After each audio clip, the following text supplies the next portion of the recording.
Halo warga Konoha sekalian. Jadi guys, diduga ternyata penyakit dari RO atau Ruben Onshu yaitu penyakit 3 huruf. Nah, yang jadi pertanyaan, apa itu penyakit 3 huruf? Apa inisialnya? Apakah inisialnya B, H, atau segala macam? Jadi di media sosial lagi viral tuh ya istilah penyakit 3 huruf. Apa penyakit 3 huruf ini? Kemudian apakah ini alasannya kenapa Sarwenda dan Ruben Onsu cerai? Apakah karena dipengaruhi oleh penyakit 3 huruf ini? Kemudian apa alasan daripada Ruben Onsu mualaf? Jadi ini masih misteri ya. Kemudian kenapa Ruben Onsu sakit-sakitan gitu? Jadi kalau saya perhatikan ya, nggak semua tapi disclaimer on ya, kalau saya perhatikan itu ya, seperti Richard Lee misalnya, Ruben Onsu misalnya, mereka mualaf ya. Nah, yang jadi pertanyaan, kenapa mereka semenjak mualaf banyak masalah gitu? Saya tidak mengatakan bahwa saya yang paling benar ya, saya cuma bertanya, boleh dong saya bertanya, jangan langsung marah-marah gitu ya. Boleh dong saya bertanya, kenapa? Apa alasannya? Dulu saya berpikir kalau orang mualaf itu, maka biasanya urusan-urusannya akan dipermudah gitu ya, seperti Richard Lee. Dulu saya berpikir bahwa Richard Lee ini nggak bakal diproses karena dia mualaf gitu ya, karena akan berpihak pada yang seiman dan sebagainya gitu ya. Dulu saya berpikir seperti itu, tapi ya prediksi saya tuh di luar BMKG ternyata guys ya, di luar Nurul gitu ya. Nah yang jadi pertanyaan, kenapa bisa seperti itu? Kenapa Ruben Onsu dan Richard Lee itu setelah mualaf hidupnya ya seperti ini ya? Apa alasannya? Jadi di video ini ya saya akan bahas sampai tuntas. Saya tidak akan berpihak pada siapapun karena menurut saya pribadi sangat menarik untuk dibahas karena banyak yang perlu kita ulik di sini ya dan banyak yang perlu kita pahami gitu. Terutama kenapa Sarwenda tidak mau atau tidak ngikut Ruben Onsu, diduga tidak ikut Ruben Onsu mualaf. Apa alasannya? Apakah ini ada dugaan orang ketiga gitu? Siapa orang ketiga yang dimaksud? Apakah seorang nenek-nenek? Apakah seorang nini-nini? Langsung saja kita ke pembahasannya. Mari kita gaskan. Jadi guys, kalau misalnya ada mengatakan bahwa kalau nanti kita mualaf itu maka hidup kita akan lebih baik, makmur, dosa kita itu akan kehapus, ya kemudian kita seperti bayi, dosa kita tuh langsung jadi nol gitu dan lain sebagainya. Nah yang jadi pertanyaan, apakah ini bisa dibuktikan secara ilmiah atau tidak? Apakah ada jaminan hidup kita lebih sempurna, lebih bagus kalau kita mualaf atau pindah agama gitu? Ya, apakah ada jaminan kalau kita murtad makin bagus kehidupan kita, makin baik atau tidak? Apakah ada jaminan atau tidak? Saya tidak berpihak pada siapapun ya, saya cuma bertanya ya. Menurut keyakinan saya, ini kan semacam keyakinan ya. Kalau misalnya ada orang mengatakan, nanti kalau lu mualaf hidup lu lebih baik, itu kan keyakinan. Saya percaya itu dari sudut pandang keyakinan. Ya, kalau misalnya ada yang mengatakan kalau lu mualaf dosa lu nanti jadi nol. Ya saya sangat percaya itu dari sudut pandang keyakinan. Mohon maaf bagi teman-teman Kristen ya. Nanti akan saya jelaskan dari saya sudut pandang sains ya. Nah, kalau dari sudut pandang sains, apakah ini bisa dibuktikan secara ilmiah? Enggak juga. Buktinya Richard Lee gitu. Dia mualaf tapi tetap diproses juga kan. Jadi itu bukti secara ilmiah gitu, secara nyata. Apa sih definisi ilmiah itu? Definisi ilmiah itu bisa diuji gitu ya. Ya, sama seperti ini misalnya. Ini ada tisu ya. Ya, apakah angin itu bisa dibuktikan secara ilmiah? Bisa. Caranya gimana? Ini kan ada angin. Ini namanya ilmiah. Bisa diuji gitu ya. Sama seperti Richard Lee. Ya, Richard Lee itu kan mengalami banyak masalah ya. Walaupun dia mualaf gitu ya. Apakah itu bisa dibuktikan secara ilmiah kalau misalnya seorang mualaf itu hidupnya lebih baik? Nggak bisa dibuktikan secara ilmiah. Itu bukan jaminan. Itu sebatas keyakinan gitu ya. Kalau misalnya ini murtad nih ya, saya tidak nyuruh murtad ya disclaimer on ya. Kalau misalnya ada orang murtad, hidupnya lebih baik atau hidupnya lebih susah misalnya, itu tidak bisa dibuktikan secara ilmiah juga. Kalau misalnya ada yang mengatakan ya kalau lu murtad hidup lu lebih baik ya, lebih bahagia dan sebagainya, nggak bisa dibuktikan secara ilmiah juga gitu. Karena keyakinan gitu, nggak ada hubungannya gitu keyakinan. Jadi biar kita pahami dulu ya pola pikirnya ya. Mohon maaf, saya tidak menggurui ya, biar kita pahami dulu gitu ya. Saya tidak berpihak pada siapapun di sini, ada disclaimer on ya. Saya harus benar-benar netral. Saya tuh ngomong dari sudut pandang sains. Artinya gini, kalau saya mengatakan bahwa hidup kita lebih bagus kalau kita mualaf itu atau dosa kita berubah jadi nol itu dari sudut pandang ilmiah nggak bisa dibuktikan secara ilmiah. Bukan berarti gue membenci agama lu, bukan. Gue itu hanya ibaratnya seperti timbangan gitu ya, kilo gitu ya. Kalau timbangannya 10 ya saya katakan 10, kalau timbangannya 3 saya katakan 3 gitu. Kan saya bicara dari sudut pandang sains gitu. Saya nggak membenci Anda gitu ya. Kalau misalnya Anda meyakini bahwa Anda itu timbangannya 30 misalnya, sebenarnya timbangan Anda itu ya bukan 30, tapi ya kalau ketika ditimbang cuma 15 doang, lalu Anda marah-marah gitu, nggak boleh seperti itu. Itu ibaratnya seperti itu. Jadi kalau Anda meyakini orang yang mualaf itu hidupnya lebih baik, itu keyakinan. Kalau Anda meyakini orang mualaf hidupnya lebih hancur, itu keyakinan juga gitu. Jadi kita harus membedakan mana keyakinan, mana fakta ilmiah. Jadi sama halnya dengan kasus daripada Ruben Onsu. Apakah Ruben Onsu ini mengalami yang namanya penyakit 3 huruf? Apa itu penyakit 3 huruf? Jadi lagi viral tuh di media sosial. Apakah inisial daripada penyakit 3 huruf ini H? Apakah ini inisialnya?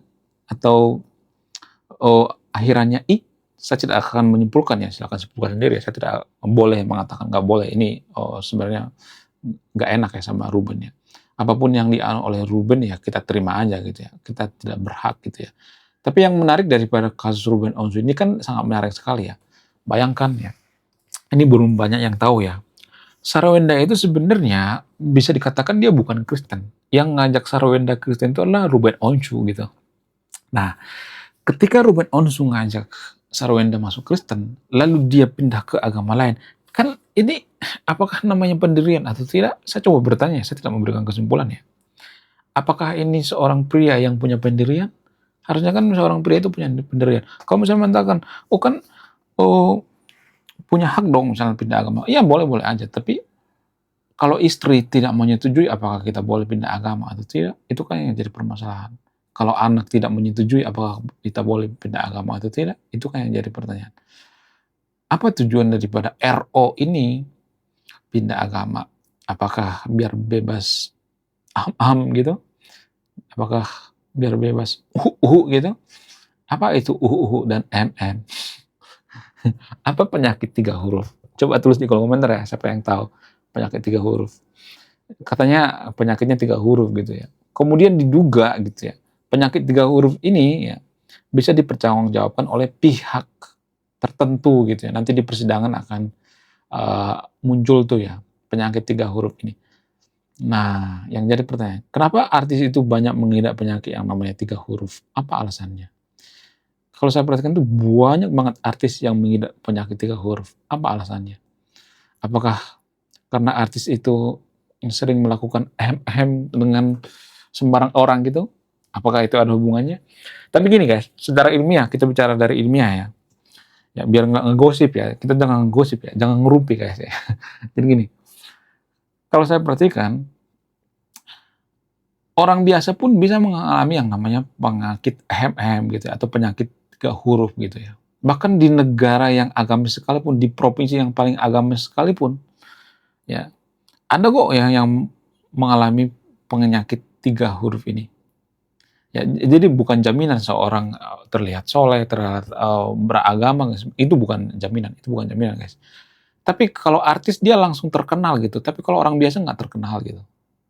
Jadi kita lebih fokus pada artis. Jadi ini namanya bias kognitif ya, dalam psikologi biasa disebut dengan bias kognitif. Karena dia seorang artis, ada seorang artis yang mengalami penyakit 3 huruf, lalu kita langsung, oh ternyata artis itu semua seperti itu ya.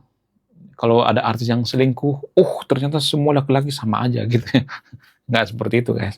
Jadi itu tidak berpikir rasional, itu berpikir irasional. Kemudian dulu saya berpikir ya, si RO ini orang yang sangat sangat agamis gitu, sangat baik sekali, penyayang gitu ya. Punya jiwa keibuan ya. Walaupun laki-laki punya jiwa keibuan gitu ya. Kemudian sangat baik dengan orang, bahkan Andika Kangen Band juga mengaku itu bahwa si RO ini adalah orang yang sangat luar biasa, ya bisa mengangkat derajat daripada si, Andika Kangen Band gitu ya, dari awal yang terpuruk gitu ya. Jadi ini, menurut saya pribadi sangat-sangat ini ya, sangat-sangat bisa dikatakan sungguh di luar Nurul gitu ya, di luar ekspedisi gitu ya, atau di luar ekspektasi ya, sungguh di luar daripada BMKG. Kenapa bisa seperti itu?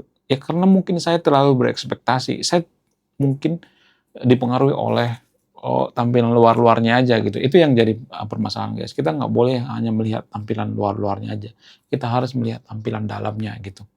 Itu yang saya sesalkan ya, saya juga menyesalkan ya. Saya juga manusia guys, saya juga punya bias gitu ya, saya bukan robot gitu.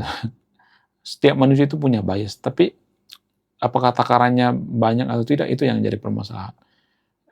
Ya, dulu saya berpikir si RO ini adalah orang yang setia gitu terhadap istri, anak, ya sampai sekarang juga setia terhadap anak, tapi kalau kejadian seperti ini kan jadi berbalik kan. Dulu kan yang dikata-katain selingkuh itu Sarwenda kan, tapi setelah ada bukti CCTV, jadi ini kan, jadi keluar semua kan, ya kan?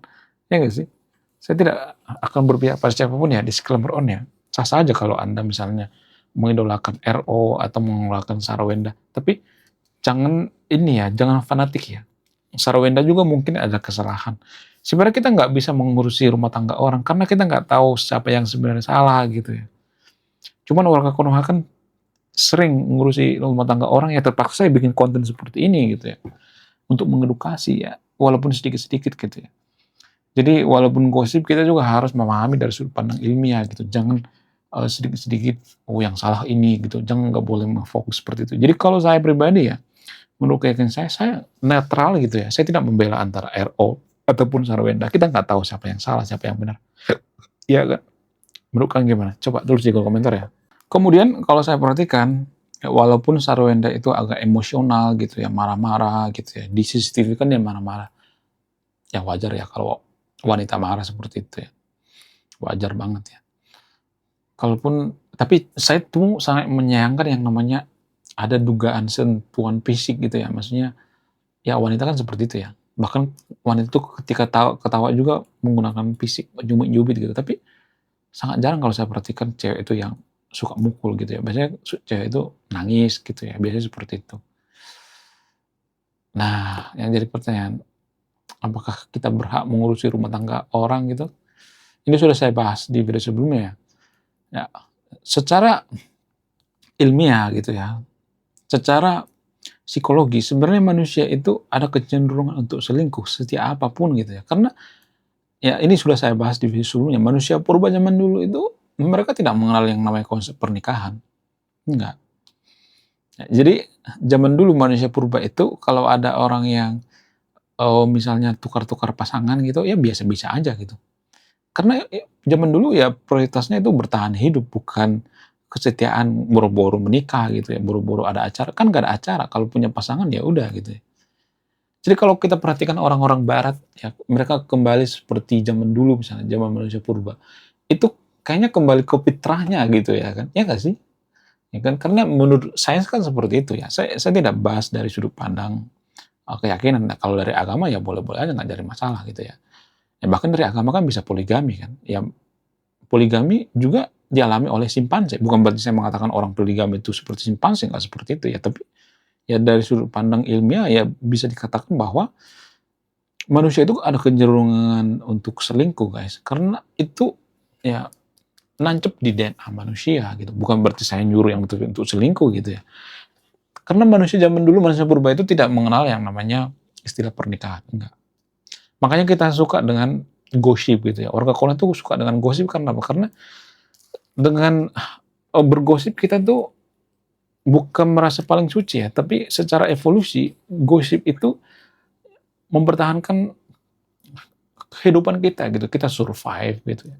Kita bergosip itu untuk apa? Untuk supaya tahu siapa yang suka bohong, siapa yang suka selingkuh, siapa yang suka jujur ya, suka bercanda dan sebagainya. Ya itu tujuannya bergosip gitu. Itu tuh mempertahankan yang namanya kehidupan supaya kita bisa survive gitu ya.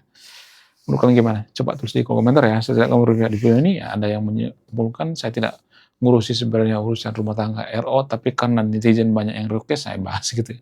Sekian video ini, saya Warga Intelektual, salam